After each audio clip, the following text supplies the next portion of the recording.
Hello మామ, అందరికీ నమస్తే. చూడండి, గోదావరి ఉసుక లోడింగ్కి వచ్చిన. చూడండి ఎన్ని బండ్లు ఉన్నాయో. మధ్యలో ఇది గోదావరి మధ్యలో ఇట్లా దారి చేసి లోడింగ్ చేస్తున్నారు. చూడండి గోదావరి చూడండి ఎలా ఉందో, ఉసుక చూడండి ఎలా ఉందో.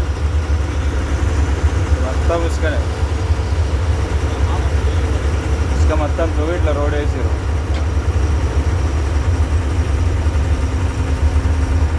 ఉసుక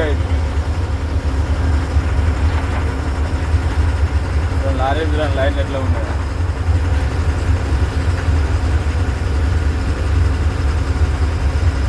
దగ్గరగా 400 లారీలు ఉన్నాయి. ఇటాచీలు వర్క్ చేస్తూ ఉన్నాయి. చూడండి గోదావరి మధ్యలో ఉన్నాం మేము.